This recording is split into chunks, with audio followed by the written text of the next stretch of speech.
AJ ನ್ಯೂಸ್ಗೆ ಸ್ವಾಗತ. ಬೆಳಗಾವಿಯ ಬಾಕ್ಸೈಟ್ ರಸ್ತೆಯಲ್ಲಿ ಕಬ್ಬು ತುಂಬಿದ ಟ್ರ್ಯಾಕ್ಟರ್ 2 ತುಂಡಾಗಿದೆ. ತಪ್ಪಿದ ಸಾವು ನೋವು. ಮತ್ತೆ ಟ್ರಾಫಿಕ್ ಪೊಲೀಸರ ವೈಫಲ್ಯ. ಕಬ್ಬು ತುಂಬಿ ಸಾಗಿಸ್ತಾ ಇದ್ದ ವಾಹನಗಳು ಬೆಳಗಾವಿಯ ಪ್ರಮುಖ ರಸ್ತೆಯಲ್ಲಿ ಉರುಳಿ ಬೀಳುವುದು ಸಾಮಾನ್ಯವಾಗಿ ಬಿಟ್ಟಿದೆ. 1 ತಿಂಗಳ ಹಿಂದೆ ಬೆಳಗಾವಿ ಹಿಂಡಲಗ ರಸ್ತೆಯ ಗಣಪತಿ ದೇವಸ್ಥಾನದ ಬದಿಗೆ ಟ್ರಕ್ ಒಂದು ಉರುಳಿ ಬಿದ್ದು 2 ಬೈಕ್ ಸವಾರರು ಗಾಯಗೊಂಡು ಪಾರಾಗಿದ್ರು.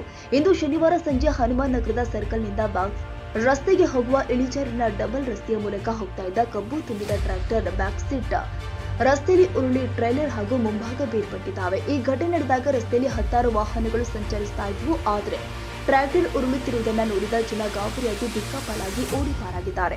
ಟ್ರ್ಯಾಕ್ಟರ್ ರಸ್ತೆಯ ಬದಿಗೆ ಬಿದ್ದು ಅನೇಕ ವಾಹನಗಳು ಜನ ಸ್ವಲ್ಪದರಲ್ಲೇ ಪಾರಾಗಿದ್ದಾರೆ. ಆಗಿದ್ದು ಇಷ್ಟು. ಹಿಂಡಲಗ ಕಡೆಯಿಂದ ಬಂದ ಈ ಟ್ರ್ಯಾಕ್ಟರ್ ಅನ್ನ ಗಣಪತಿ ದೇವಸ್ಥಾನ ಅಥವಾ ಮಹಾತ್ಮ ಗಾಂಧಿ ಪ್ರತಿಮೆ ಇರುವ ವೃತ್ತದಿಂದ ಹಿಂದೆಗೆ ಕಳಿಸಲಾಗಿದೆ. ಆಗ ಚಾಲಕ ದೇವಸ್ಥಾನದ ಹಿಂಬದಿಯ ಡಬಲ್ ರಸ್ತೆಯ ಮೂಲಕ ಆಯ್ದು ಹನುಮಾನ್ ನಗರ ವೃತ್ತದ ಮುಖೇನ ಇಳಿಜಾರಿನ ಡಬಲ್ ರಸ್ತೆಯಲ್ಲಿ ಸಾಗುವಾಗ ಅಪಘಾತ ಸಂಭವಿಸಿದೆ. ಕಬ್ಬು ತುಂಬಿದ ಲಾರಿ ಅಥವಾ ಟ್ರ್ಯಾಕ್ಟರ್ಗಳನ್ನ ಹಿಂಡಲಗದಿಂದಲೇ ಬಾಕ್ಸೈಟ್ ರಸ್ತೆಯತ್ತ ತಿರುಗಿದ್ರೆ ಇಂತಹ ಅಪಘಾತವನ್ನ ತಪ್ಪಿಸಬಹುದಾಗಿದೆ.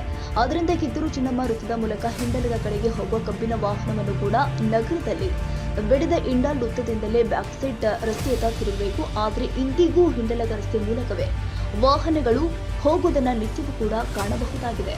ಭಾರಿ ಅಪಘಾತವೊಂದು ಸಂಭವಿಸಿದಾಗಲೇ ಪೊಲೀಸರು ಕಣ್ಣು ತೆರೆಯುತ್ತಾರೆಯೇ ಎಂದು ಬೆಳಗಾವಿ ನಾಗರಿಕರು ಕೇಳ್ತಾ ಇದ್ದಾರೆ.